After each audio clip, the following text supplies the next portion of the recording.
परिवर्तनी एकादशी व्रत कथा। भाद्रपद शुक्ल एकादशी की पौराणिक कथा। युधिष्ठिर कहने लगे कि हे भगवान, भाद्रपद शुक्ल एकादशी का क्या नाम है, इसकी विधि तथा इसका महात्म्य कृपा करके कहिए। तब भगवान श्री कृष्ण कहने लगे कि इस पुण्य, स्वर्ग और मोक्ष को देने वाली तथा सब पापों का नाश करने वाली उत्तम वामन एकादशी का महात्म्य मैं तुमसे कहता हूँ, तुम ध्यान पूर्वक सुनिए। यह पद्या परिवर्तनी एकादशी जयंती एकादशी भी कहलाती है। इसका यज्ञ करने से वाजपेय यज्ञ का फल मिलता है। पापियों के पाप नाश करने के लिए इससे बढ़कर कोई उपाय नहीं है। जो मनुष्य इस एकादशी के दिन मेरी वामन रूप की पूजा करता है, उससे तीनों लोग पूज्य होते हैं। अतः मोक्ष की इच्छा करने वाले मनुष्य इस व्रत को अवश्य करें।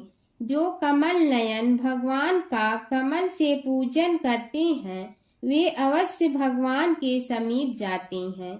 जिसने भाद्रपद शुक्ल एकादशी को व्रत और पूजन किया, उसने ब्रह्मा विष्णु सहित तीनों लोकों का पूजन किया। अतः हरिवासन अर्थात एकादशी का व्रत अवश्य करना चाहिए। इस दिन भगवान करवट लेते हैं, इसलिए इसको परिवर्तनी एकादशी भी कहते हैं। भगवान के वचन सुनकर युधिष्ठिर बोले कि भगवान, मुझे अति संदेह हो रहा है कि आप किस प्रकार सोते और करवट लेती हैं तथा किस तरह राजा बलि को बांधा और वामन रूप रखकर क्या क्या लीलाएं की। चतुर्मास के व्रत की क्या विधि है तथा आपके शयन करने पर मनुष्य का क्या कर्तव्य है, सो आप मुझसे विस्तार से बताइए।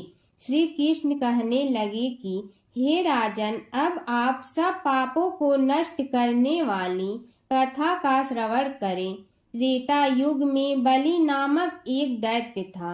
वह मेरा परम भक्त था।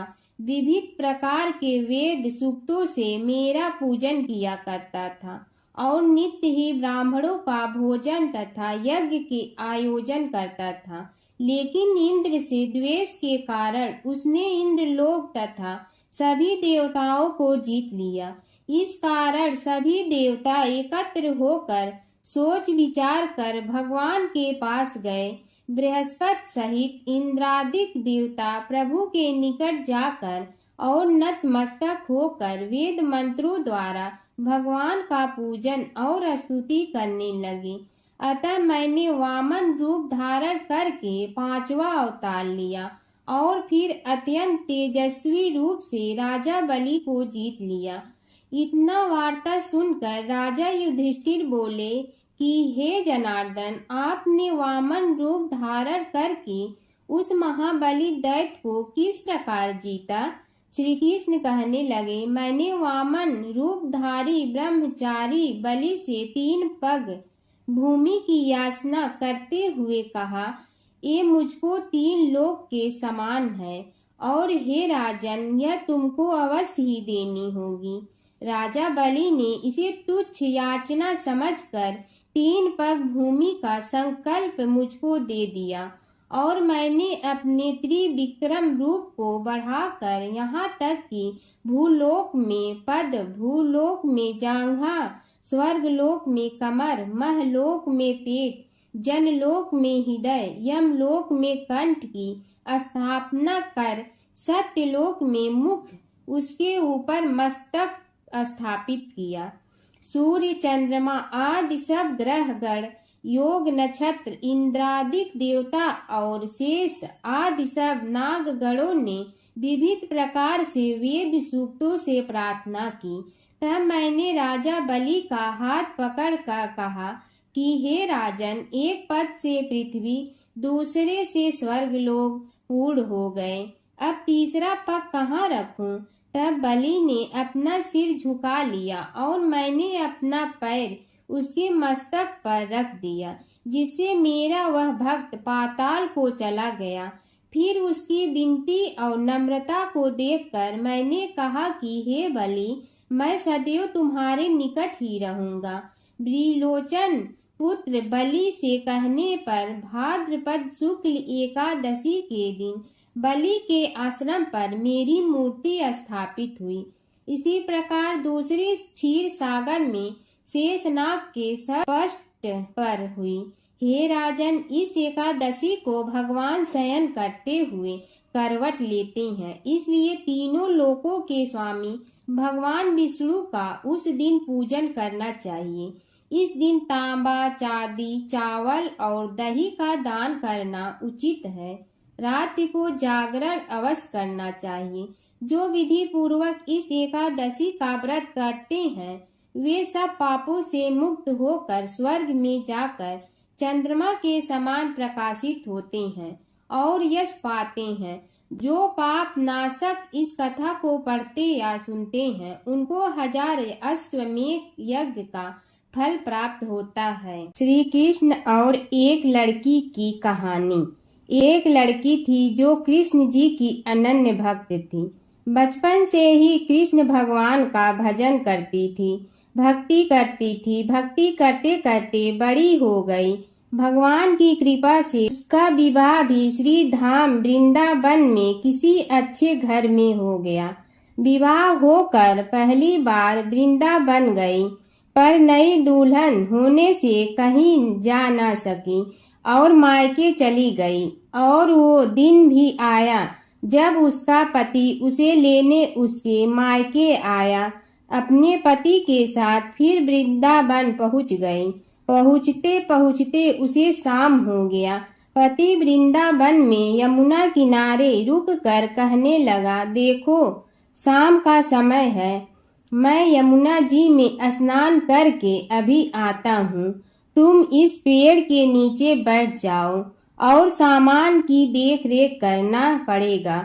मैं थोड़े ही समय में आ जाऊंगा। यही सामने ही हूँ, कुछ लगे तो मुझे आवाज दे देना। इतना कहकर पति चला गया और वह लड़की बैठ गई। अब एक हाथ लंबा घूंघट निकाल रखा है, क्योंकि गांव है, ससुराल है, और वहीं बैठ गई। मन ही मन विचार करने लगी कि देखो ठाकुर जी की कितनी कृपा है। उन्हें मैंने बचपन से भजन और उनकी कृपा से मेरा विवाह भी श्री धाम वृंदावन में हो गया। मैं इतने वर्षों से ठाकुर जी को मानती हूँ, परंतु अब तक उनसे कोई रिश्ता नहीं जुड़ा। फिर सोचती है ठाकुर जी की उम्र क्या होगी, लगभग 16 वर्ष के होंगे। मेरे पति 20 वर्ष के हैं, उनसे थोड़े से छोटे हैं, इसलिए मेरे पति के छोटे भाई की तरह हुए और मेरे देवर की तरह। तो आज से ठाकुर जी मेरे देवर हुए। अब तो ठाकुर जी से नया संबंध जोड़कर बड़ी प्रसन्न हुई और मन ही मन ठाकुर जी से कहने लगी, देखो ठाकुर जी, आज से मैं तुम्हारी भाभी और तुम मेरे देवर हो गए। अब वो समय आएगा जब तुम मुझे भाभी भाभी कहकर पुकारोगे। इतना सोच ही रही थी, तभी एक 10-15 वर्ष का बालक आया और उस लड़की से बोला, भाभी भाभी। लड़की अचानक अपने घर से बाहर आई और सोचने लगी, वृंदावन में तो मैं नई हूँ, ये भाभी कहकर कौन बुला रहा है। नई थी इसलिए घूंघट उठाकर नहीं देखा कि गांव के किसी बड़े बूढ़े ने देख लिया तो बड़ी बदनामी होगी। अब वह बालक बार बार कहता, पर वह उत्तर न देती। बालक पास आया और बोला, भाभी नेक अपना चेहरा तो दिखाओ। अब वह सोचने लगी, अरे ये बालक तो बड़ी जिद कर रहा है, इसलिए कस के घूंघट पकड़ कर बैठ गई कि कहीं घूंघट उठाकर देख न ले। लेकिन उस बालक ने जबरदस्ती घूंघट उठाकर चेहरा देखा और भाग गया। थोड़ी देर में उसका पति आ गया उनसे सारी बात अपने पति से कही। पति ने कहा, तुमने मुझे आवाज क्यों नहीं दी? लड़की बोली, वह तो इतने में भाग गया। पति बोला, चिंता मत करो, वृंदावन बहुत बड़ा थोड़े ही है। कभी किसी गली में खेलता मिल गया तो हड्डी पसली एक कर दूंगा, फिर कभी ऐसा नहीं कर सकेगा। तुम्हें जहाँ भी दिखे मुझे जरूर बताना। फिर दोनों घर गए। कुछ दिन बाद उसकी सास ने अपने बेटे से कहा, बेटा देख, तेरा विवाह हो गया है, बहू मायके से भी आ गई, पर तुम दोनों अभी तक बाके बिहारी जी के दर्शन के लिए नहीं गए। कल जाकर बहू को दर्शन करा कर लाना। अब अगले दिन दोनों पति पत्नी ठाकुर जी के दर्शन के लिए मंदिर जाते हैं। मंदिर में बहुत भीड़ थी। लड़का कहने लगा, देखो तुम स्त्रियों के साथ आगे जाकर दर्शन करो, मैं भी आता हूँ। अब वह आगे गई पर घूंघट नहीं उठाती। उसे डर लगता कोई बड़ा बूढ़ा देखेगा तो कहेगा, नई बहू घूंघट के बिना घूम रही है। बहुत देर हो गई। पीछे से पति ने आकर कहा, अरे बावली, बिहारी जी सामने हैं, घूंघट काहे नहीं खोली? घूंघट ना खोलेगी तो दर्शन कैसे करेगी?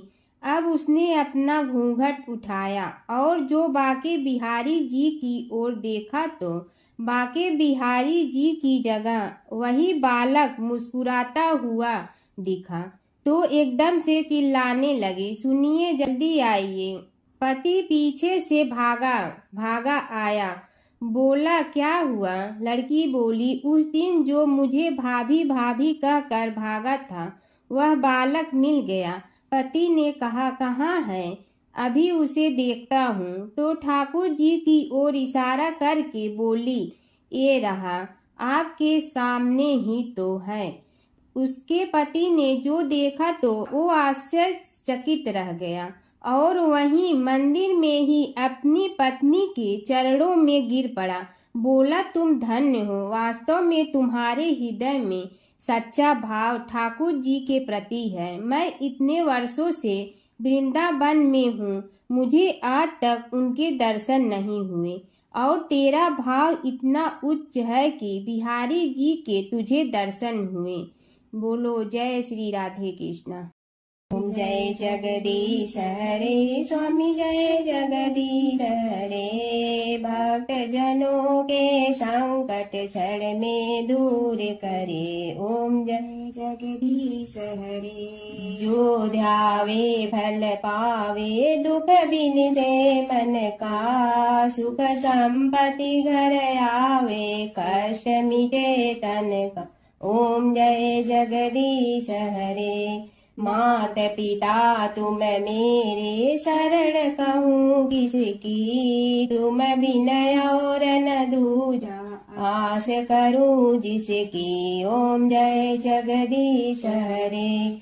तुम पूर्ण परमात्मा, तुम अंतर्यामी, पार ब्रह्म परमेश्वर, तुम सबके स्वामी, ओम जय जगदीश हरे। तुम बिंदा के सागर, तुम पालन करता, मैं मूर्ख कल काम, कृपा करो भरता, ओम जय जगदीश हरे। तुम हो ये कय गोचर, सबके प्राणपति, किस विधि मिलूं दया में, तुमको मैं कुमति, ओम जय जगदीश हरे।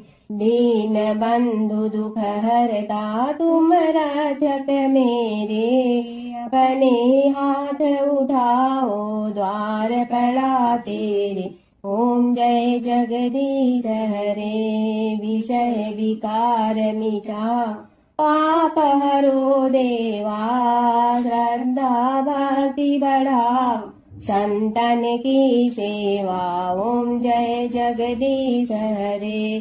तन मन धन सब तेरा, स्वामी सब कुछ है तेरा, तेरा तुझको अर्पण क्या लागे मेरा, ओम जय जगदीश हरे, जय जगदीश हरे, स्वामी जय जगदीश हरे।